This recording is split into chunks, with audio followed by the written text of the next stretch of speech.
I'm Sara Akbar. I'm the Chief Executive and Chairman for a Kuwaiti-Iraqi joint venture company called OILSERV Kuwait.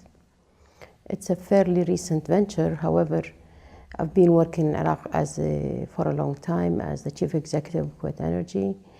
In parallel, I am a member of the Higher Planning Council for Kuwait, and I'm a member of the Board Trustee for the development of the Silk City and the Five Islands.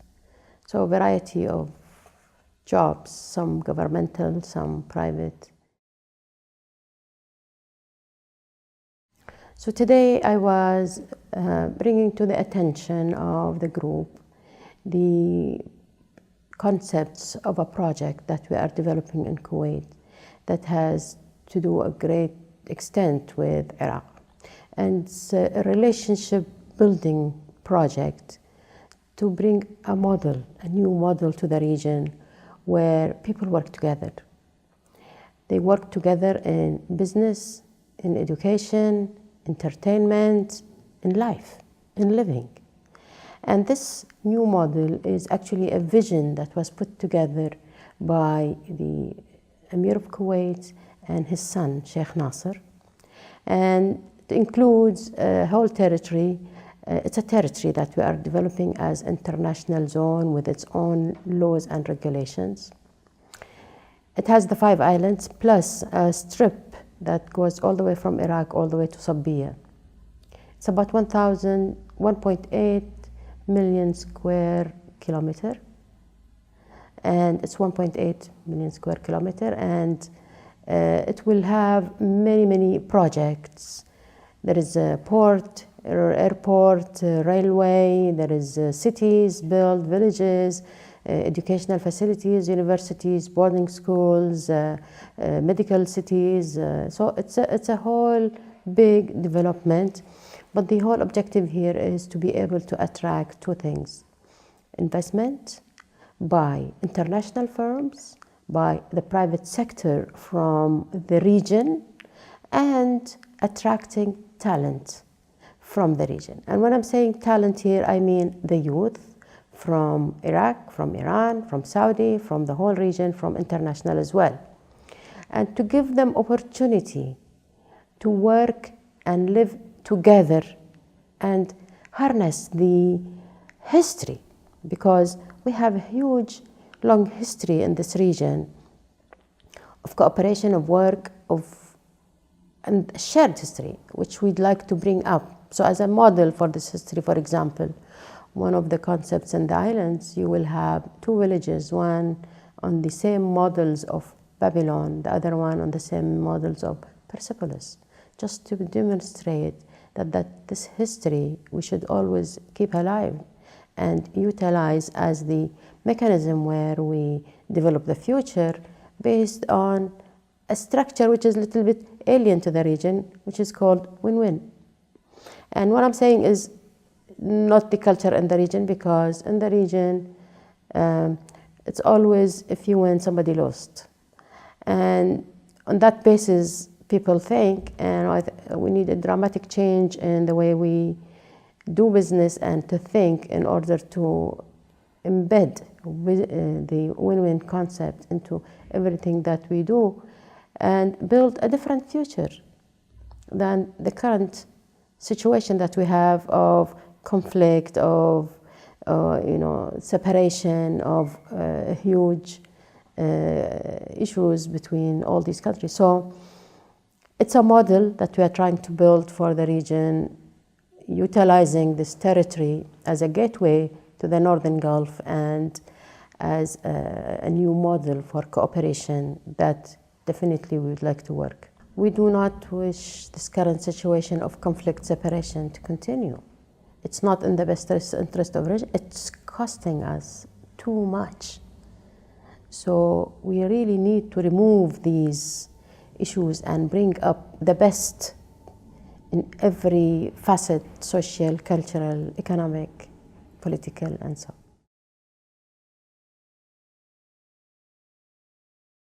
There is a role for government, but we should not really build great hope on roles of governments. Because yes, governments sign protocol, sign things, but you don't really see them on the ground. The way it has always worked in the history, and it will always work in the future, is if it is people to people, business to business. And that's more instrumental in bringing the ideas, bringing collaborations, and giving you the success that you need. Because when it is people to people, yes, there will be issues, people will fight, but people can resolve it. But when government fight, that's not actually what you want.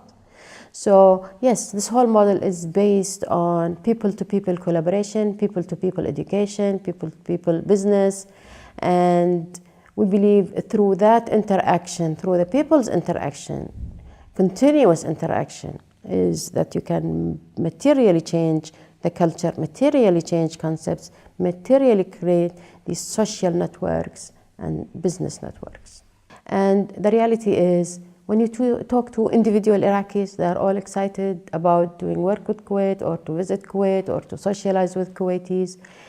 And same thing in Kuwait, you find a good number of people who would want to do business with Iraq, but so far the environment has not been conducive to any of this.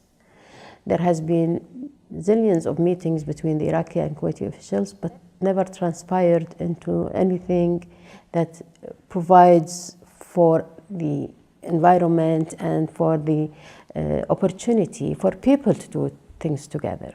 There are always many hurdles in the middle, and I believe the only way to get over them is when people start to push and create those relationships. So, I think 1/3 of the Kuwaitis have relatives in Iraq from family backgrounds, and it's got a very long time in history. So, people-to-people interaction is definitely far more powerful in influencing, developing the relationships, especially, and the roles of government is just to create an environment and put all the policies in place. But then it has to be left to the people to progress and materialize the projects and the businesses and the education and the social networks, the economic networks that are needed in order to harmonize the whole youth, the future youth that we are depending on to create the new shape of the area.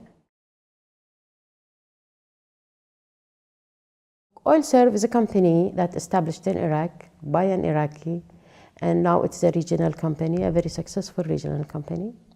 So the model we have used is creation of a joint venture company between an Iraqi company and a Kuwaiti company to work in Kuwait and to flourish in Kuwait, because success of such stories can bring more of those. And this is actually the idea, that you have many of these ventures that work both ways.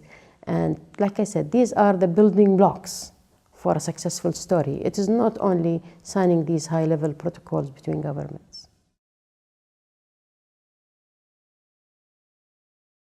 Well, as you know, I'm a founder of IBBC because I truly believe in the concept, and as I'm sure you heard from most of the people in the group today, it's the most successful model of collaboration that I have ever seen in business relationships. We have tried several models between Kuwait and Britain, between Kuwait and several, but nothing actually like IBBC, and it's driven mainly by Baroness Emma Nicholson, and the way she treats this, the amount of time and effort she's put in building this forum is an amazing success story.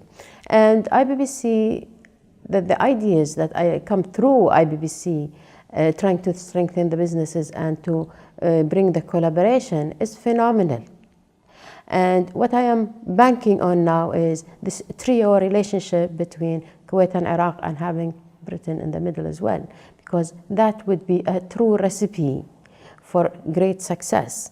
We have this shared history with Britain, and I believe bringing the British business to this will be, again, a very welcomed addition.